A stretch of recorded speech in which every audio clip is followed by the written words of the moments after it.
Welcome back. स्वागत है आप सभी का हमारे YouTube channel maths expert point में। साथियों, अभी हम लोग बात करने जा रहे हैं 13 जनवरी यानी आज पूछे गए सवालों के जवाब का।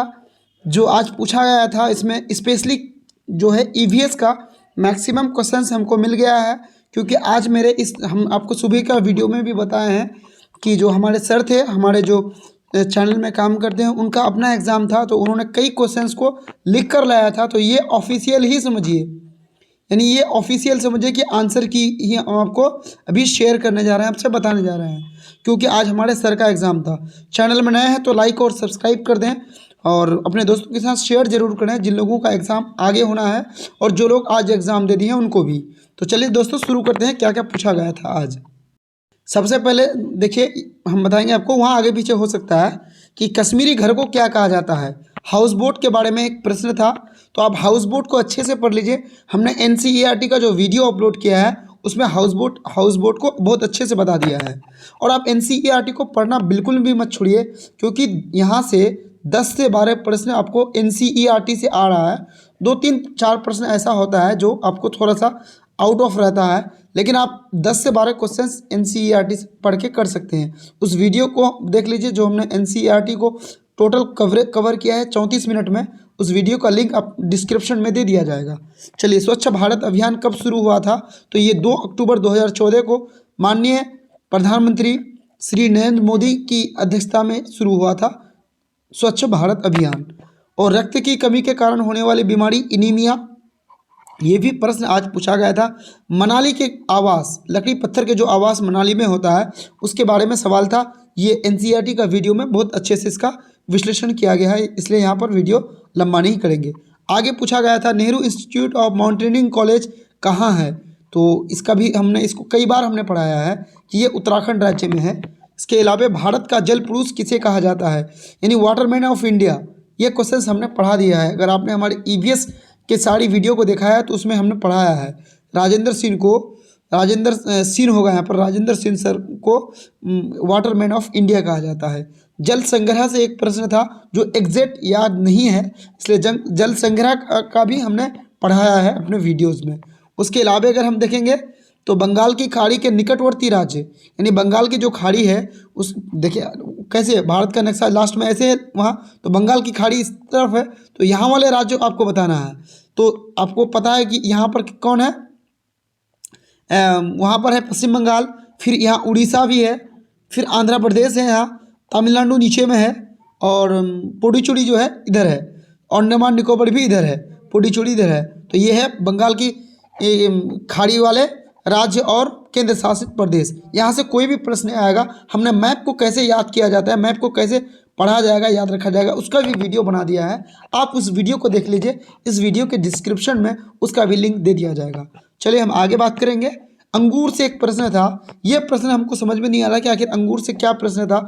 सर कंफ्यूज हो रहे हैं इसमें, वो नहीं बता पा रहे हैं, लेकिन अंगूर से प्रश्न था, तो अंगूर का आप थोड़ा बहुत जानकारी ले लीजिए। मुंबई से दिल्ली के बीच रेल मार्ग में जब जाएंगे तो आपको कौन कौन रास्ता आएगा? तो रेल मार्ग का रास्ता मुंबई से जो है दिल्ली के बीच, सबसे पहले हरियाणा जाना होगा, यूपी, मध्य प्रदेश, राजस्थान और गुजरात। तो इजी प्रश्न था। और उसके अलावा परिस्थितिकी तंत्र का तीसरा स्तर, तो हमने 5वां स्तर को यहाँ लिख दिया है। तो जी पहला स्तर है, सेकंड स्तर जनसंख्या है, समुदाय तीसरा स्तर है, परिस्थिति तंत्र तीसरा स्तर, और बियोस्फी ये आपका 5वां स्तर है। 5वां स्तर को आप याद रख लीजिए, आपका स्तर पूछा जा रहा है। चलिए, गोलकुंडा से एक प्रश्न था, बहुत इजी प्रश्न है क्योंकि एनसीईआरटी में ये चीज़ दिया हुआ है। उसके अलावा जो आज हमारे सर एग्ज़ाम दिए हैं वो बता रहे हैं, जो हमारे चैनल में काम करते हैं, कि उनका स्कोर 135 प्लस आएगा। तो ये बहुत अच्छी बात है, क्योंकि वो सर हैं, पढ़ाते भी हैं, पढ़ाते तो खैर वो नहीं हैं, लेकिन वो हमें कंटेंट बना देते हैं। तो वो बता रहे थे कि 135 प्लस आएगा, और हमारा स्कोर पहले से ही 130 प्लस है। उसके अलावा जो है सलोच से प्रश्न था, बहुत ही अच्छा प्रश्न रहा होगा सलोच से।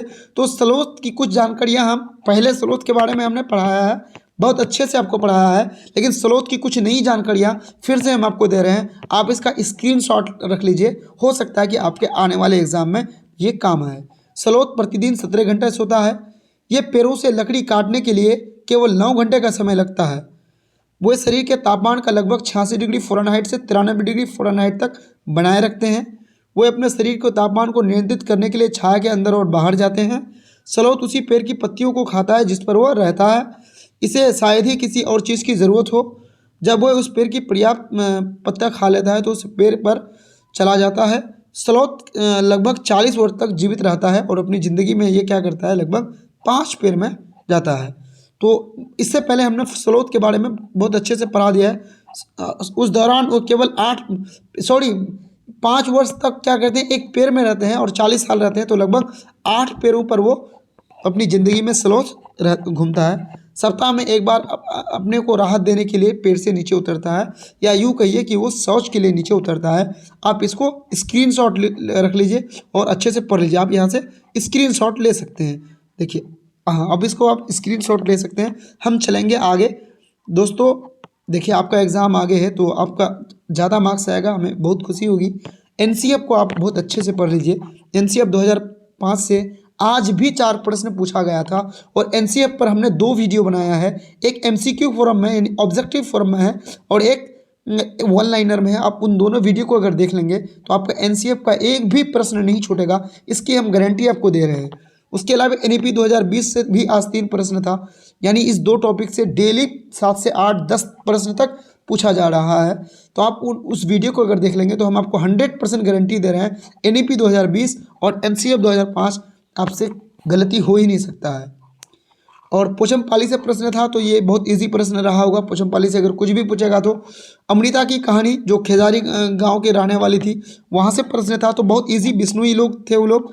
अब इसको हम पढ़ा दिए हैं, वो आपका जो उस वीडियो को देखिएगा एनसीईआरटी का, तो हमने एक्सप्लेन भी किया है वहाँ। वीडियो यहाँ पर लंबा होगा इसलिए हम शॉर्ट करने के लिए सब चीज़ों का यहाँ एक्सप्लेन नहीं कर रहे हैं।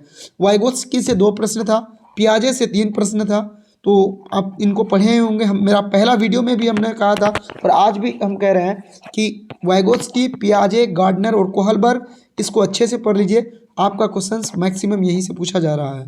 उसके अलावा कोहलबर्ग से 2 प्रश्न, निपुण, इस पर भी हमने एक नया वीडियो बनाया है। पहले हमने इसको नहीं पढ़ाया था, झूठ वाली कोई बात नहीं है दोस्तों, हमने इसके बारे में नहीं पढ़ाया था, सिर्फ हमने निपुण का फुल फॉर्म बताया था, निपुण के बारे में नहीं पढ़ा था। लेकिन निपुण से हर सेट में प्रश्न पूछा जा रहा है, इसलिए हमने निपुण पर वीडियो बना दिया है। आप उस वीडियो को देख लें।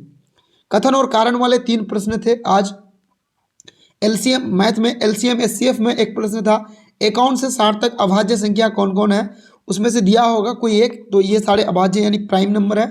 यहाँ से कोई एक ऑप्शन में होगा, तो ये भी एक प्रश्न था। 10 विषम अभाज्य संख्या का माध्य, माध्य किसको बोलते हैं, एवरेज को बोलते हैं, और 10 विषम अभाज्य, तो ये 10 विषम अभाज्य हमने यहाँ थोड़ा सा लिख दिया आपको। प्रयुक्त अवधारणाएं 10, देखिए 10 ये है, शुरू के प्राइम नंबर 2 से होता है और 29 नंबर तक जाकर 29 तक जाकर 10 हो जाता है पूरा। तो इसका सूत्र जो होता है वो क्या होता है, औसत बराबर परिणाम का योग बटे परिणाम की संख्या। जब गणना करेंगे तो सबको जोड़ देंगे, बटे 10 कर देंगे, तो 129 बटे 10 12.9, और इसका फॉर्मूला ये होता है, माध्य बराबर सम ऑफ द टर्म बटे number of the term. Pyramid से एक प्रश्न था, सर इसको कंफर्म नहीं कर पा रहे हैं क्या था, इसलिए हमने सिर्फ पिरामिड से एक प्रश्न लिखा है। मैप से 2 प्रश्न था, एक मैप से ईवीएस में था और एक मैथ में था। उसके अलावा ये बहुत इजी प्रश्न था।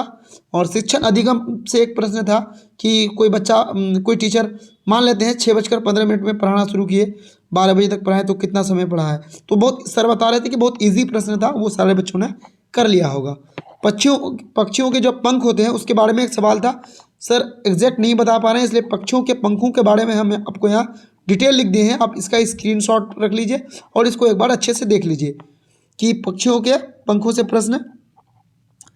पक्षियों में पंखों के कई लाभ हैं, वे उड़ान में मदद करते हैं, सर्दी और गर्मी वो वर्षा से शरीर को बचाव करते हैं, रंगों से आपस में अपनी जाति की पहचान कराते हैं, नरों और मादाओं को आकर्षित करने में सहायक होते हैं, एक दूसरे को संकेत भेजने के लिए काम आते हैं और लड़ाइयाँ में काम आता है। तो ये कुछ इंपॉर्टेंट फैक्ट था पक्षियों के पंखों के बारे में, आप इसको अच्छे से देख लीजिएगा। और इसी के साथ, और हमें क्वेश्चंस नहीं मिला है, तो हमारे सर जो थे उन्होंने कहा कि आज उनका एग्ज़ाम था और 135+ का स्कोर है, तो ये बहुत अच्छी बात है। और हमारे जो है कुछ बच्चे हैं तो उन्होंने भी हमें कमेंट करके 122 125 तक का स्कोर अब तक बताया है कि सर आपके पढ़े हुए हैं, 122 125 तक का स्कोर हमारा आ जाएगा। तो आप हमारे रेगुलर व्यूअर हैं तो इंशाल्लाह आपका भी स्कोर आ जाएगा। मिलते हैं एक नए वीडियो के साथ। आप उन सारी वीडियो निपुण, NEP 2020, NCF 2005 और NCERT का वीडियो देख लीजिए, आपके लिए बहुत फ़ायदा होने वाला है। थैंक यू दोस्तों। आप चैनल में नए हैं तो लाइक और सब्सक्राइब करें, दोस्तों के साथ शेयर ज़रूर करें। धन्यवाद।